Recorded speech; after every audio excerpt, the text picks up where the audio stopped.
So Jeremy is in conversation tonight with Ken Olisa, who's acted as chairman and now honorary president of Thames Reach since 1995. He's currently the Lord Lieutenant of Greater London and received an OBE in 2010 for services to homeless people. He's a successful businessman, philanthropist, and passionate advocate for social inclusion, as well as possessing the finest collection of bow ties in the UK, possibly the world. I'm going to hand you over to Jeremy and Ken for what promises to be a lively and interactive discussion. Over to you.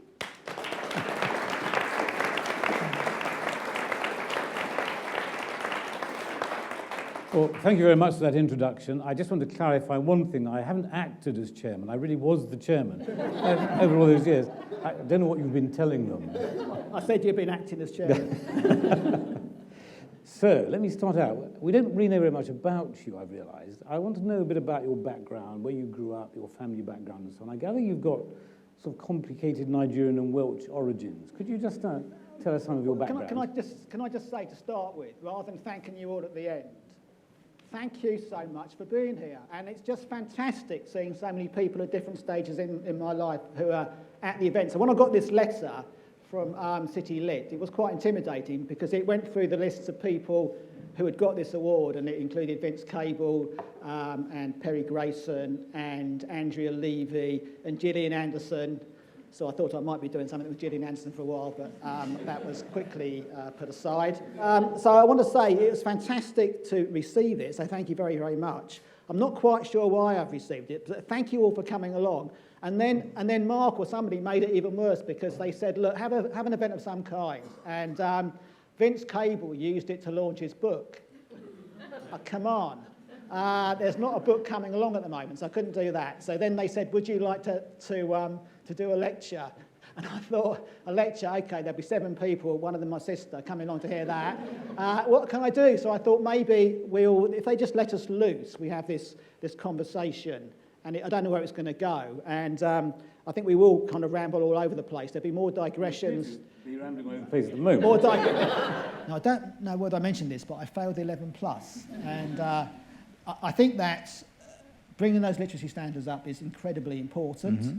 We get people into a position working with City Lit, Lewisham College and others, where their literacy levels are strong or stronger. And we have painting and decorating programmes. And we focus on where the jobs are. So I've got some great colleagues. We had a Sainsbury's opening down the road recently, and one of my colleagues managed to pigeonhole 3 jobs there. Mm-hmm. Okay, now, what we say to people who are working with us is that go for that first job. I think we can be a bit precious about that. But what you all know, and of course that's why you're all here this evening, is Jeremy has also led the thinking in London about homelessness and how to solve the problems. And although as you walk around the streets of London, you still see lots of people on the streets, and it's quite complicated, as you've gathered, as you've said this evening, it's a radically better position than it was before. And as we know from our international comparisons, it's a far, far better position than, for example, in New York or San Francisco or Los Angeles, where there are entire blocks of the cities where people are living in tent cities, as we could have had in this country had we not been able to escape from it all that time ago. And I've been privileged to work with you over that time, and I've seen the impact you've had on political parties of both colours that run City Hall and the government, and I hear the constant messages of praise that we get back. So I know Jeremy will have to have the last word this evening, but before he does that, I would just like you all to join me in a round of applause for a wonderful man, Jeremy.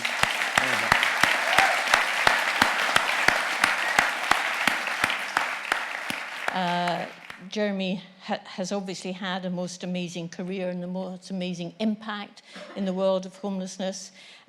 We seek to bring those skills, educational opportunities to lots of people from all walks of life, but particularly we are invested in helping people who failed the first time around, which Jeremy will obviously sympathise with, but not just the first time, but the second time and the third time and the fourth time.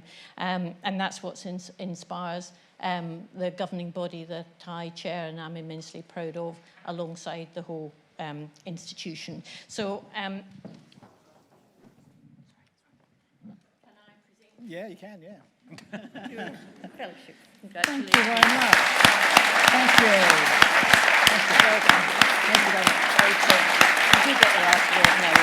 Okay. Can I just say that I'm really very grateful for your coming, genuinely. Lots of people I've worked with for many years, and although I'm critical of the sector maybe too often, I just think it's been a privilege working with you all and doing all the things we've done over the years. So can I just say to you all, thank you so much for all the support you've given me. And just for the record, I think we can end rough sleeping. Did I mention that? I mean, I think there's way to go, but let's not give up. And it's, you know, the work of Thames isn't just about rough sleeping. There's lots more. So that's fantastic. And can I just also thank my lovely family for coming in. My sister's come all the way up, and Tom. Hello, Tom. Thank you. And my daughter and everybody. So I really appreciate it. And your wife. And your wife. And your wife. And the reason I won't be saying any more about my wife is because you're doing pretty well with that, aren't you? I mean, I didn't expect that. So I really appreciate you all coming around. And just so you know, you were just randomly selected, actually. No, it's not true. You were carefully chosen, and I appreciate it. And I'm running out. I'll stop. Thank you. Hey.